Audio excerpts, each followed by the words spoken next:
तो class 12th।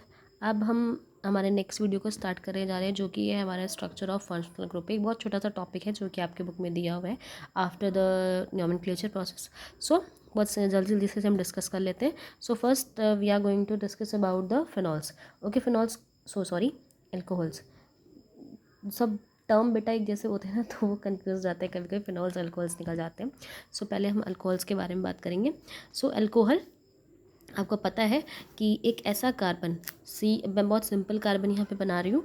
जैसे ये एक कार्बन है, ये कार्बन जिसके चारों तरफ क्या होते हैं, हाइड्रोजन लगे हुए होते हैं। मैंने हाइड्रोजन लिखा है इसलिए कि नहीं, क्योंकि हमें एक तरफ OH ग्रुप लगाना है, इस वजह से। ये क्या पे बताए, कार्बन है जिसपे एक हाइड्रोजन ग्रुप्स अटैच होता है, ठीक है। उस हाइड्रोजन को रिप्लेस करके वहाँ पर क्या होता है, OH आके अटैच जाता है, ठीक है। एक ONH, एक OH ग्रुप अटैच हो गया यहाँ पर, एंड अदर साइड्स में क्या है, हाइड्रोजन लगे होते हैं, ठीक है। ये जो कार्बन है, यानी कि ये कार्बन, अब अगर आप इस स्ट्रक्चर को देखेंगे तो आप क्या बोलेंगे, अब इसे मेथेन तो आप बोलेंगे नहीं, कि बिकॉज यहाँ पहले एच था तो अब मेथेन, तो इसे बोलेंगे नहीं, आप अल्कोहल के टर्म में इसे इंक्लूड करेंगे। जो बॉन्ड है between the carbon and carbon and oxygen के बीच का जो बॉन्ड है, ये यहाँ पर वो क्या होता है, सिग्मा बॉन्ड बना रहे हैं, ठीक है, सिग्मा बॉन्ड बना रहे होते हैं। एंड अगर हाइब्रिडेशन की बात करें, यहाँ पर आपके कार्बन का भी हाइब्रिडेशन sp3 होता है, एंड आपके ऑक्सीजन का भी हाइब्रिडेशन यहाँ पर क्या है, sp3 है। कार्बन का हाइड्रोजन बिकॉज सिंगल बाउंडेडली सबसे जुड़ा हुआ है, ऑक्सीजन भी सिंगल बाउंडेडली जुड़ा होता है, और सिर्फ लोन पेयर इलेक्ट्रॉन्स के पास है। दैट्स वाई यहाँ पे जो हाइब्रिडाइजेशन है वो दोनों का ही क्या है, sp3 एंड sp3 होता है। एंड इस जिस तरीके से ये अरेंज होते हैं, तो ये एक टेट्राहेड्रल स्ट्रक्चर बनाते हैं। Okay, because of this properties, because of their sigma bond and sp3 hybridisation, वो एक कैसा स्ट्रक्चर बनाते हैं कि टेट्राहेड्रल स्ट्रक्चर बनाते हैं।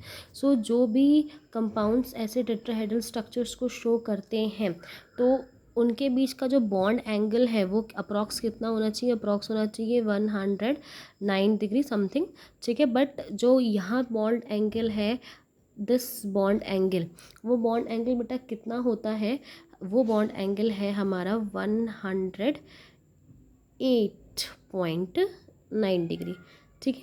थोड़ा सा कम है, बिकॉज ये थोड़ा सा कम होने का रीज़न ये है यहाँ पर, बिकॉज जब कार्बन कार्बन कौन सा कार्बन, जो अल्कोहल का कार्बन है, हम उसकी बात कर रहे हैं।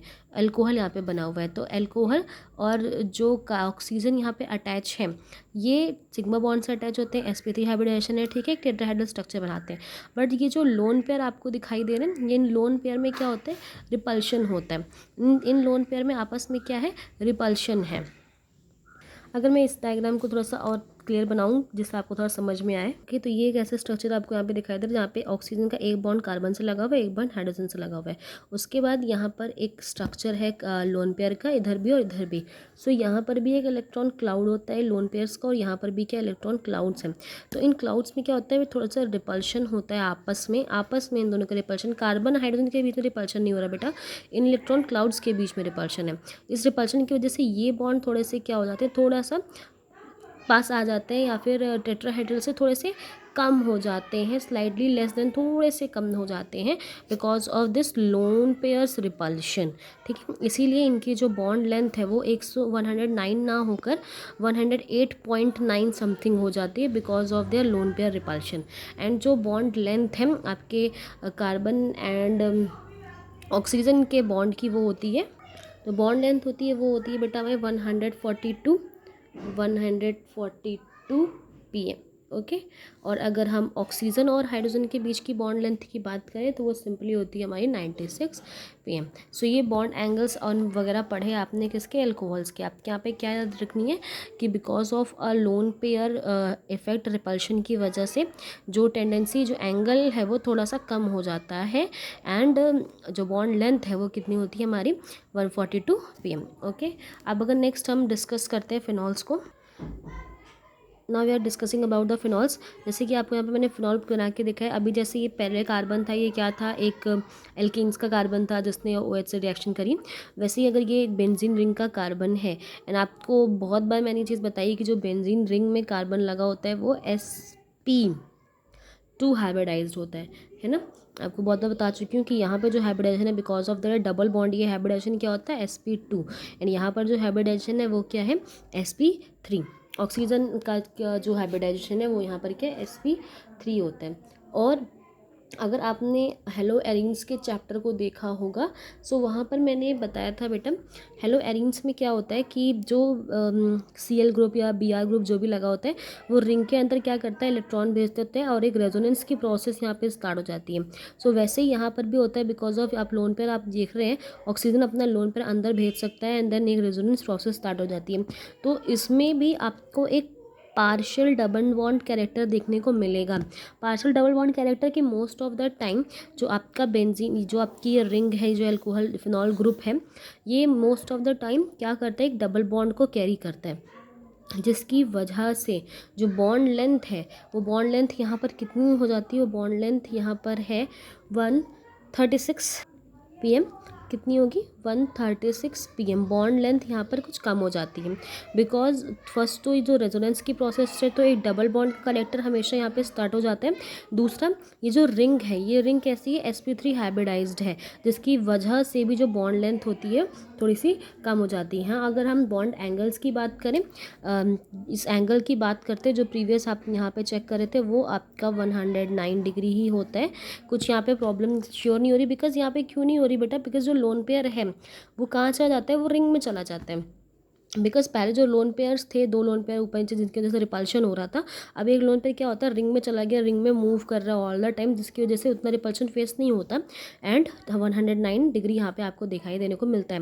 एंड अगर हम ये बोलें कि बॉन्ड लेंथ कम क्यों होगी, बॉन्ड लेंथ कम इसलिए हो जाती है because partial double bond character जहाँ पर आ जाते हैं, वहाँ पर जो उस वजह से जो डबल बॉन्ड कैरेक्टर होने की वजह से बॉन्ड लेंथ यहाँ पर कम हो जाती है। ठीक है, नेक्स्ट अगर हम यहाँ पर बात करते हैं एथर्स की। ओके, अगर हम एथर के बारे में यहाँ डिस्कस करते हैं तो जैसे कि आपको दिखाई दे रहा है कि एक ऑक्सीजन है, वो एक तरफ एल्काइल ग्रुप एंड दूसरी तरफ एल्काइल ग्रुप से घिरा हुआ होता है।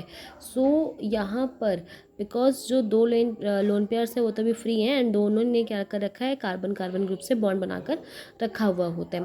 एंड बिकॉज ऑफ दिस बल्की ग्रुप से मतलब क्या है बेटा, कि जैसे कि अभी आपने नॉमेनक्लेचर को देखा होगा तो वहाँ पर क्या है, जहाँ पर मैंने सिर्फ एक कार्बन बनाया, अब इसके आगे भी एक कार्बन हो सकता है, उसमें भी एक कार्बन हो सकता है, एक लॉन्ग चेन हो सकती है कार्बन की, तो ये बहुत बड़ा सा एक ग्रुप हो जाता है, एक बिग ग्रुप है एंड एक बिग ग्रुप ये भी हो जाता है।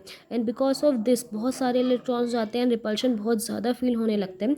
And because of this repulsion जो ये बॉन्ड एंगल है, बिकॉज यहाँ पर भी वो कैसे स्ट्रक्चर बना रहा है, एक टेट्राहेड्रल स्ट्रक्चर बना रहा होता है, बट बिकॉज ऑफ दिस बल्की ग्रुप ऑफ एल्काइल्स के इतने ज़्यादा बल्की ग्रुप होने के, बहुत बड़े बड़े ग्रुप्स होने की वजह से रिपल्शन क्रिएट हो जाता है एंड रिपल्शन क्रिएट होने की वजह से बॉन्ड एंगल बढ़ जाता है and bond angle 111.7 okay degree हो जाती है। बिकॉज यहाँ पे जो इंक्रीज़ हुआ है वो इंक्रीजमेंट क्यों होता है, because of 2 bulky groups, repulsion होता है इनके बीच में। एंड अगर हम बॉन्ड लेंथ की बात करें, सो वो bond length, normal bond length जो है हमारी 141 pm होती है। ठीक है, सो ये कुछ एंगल्स थे, bond angles between the carbon, oxygen and H।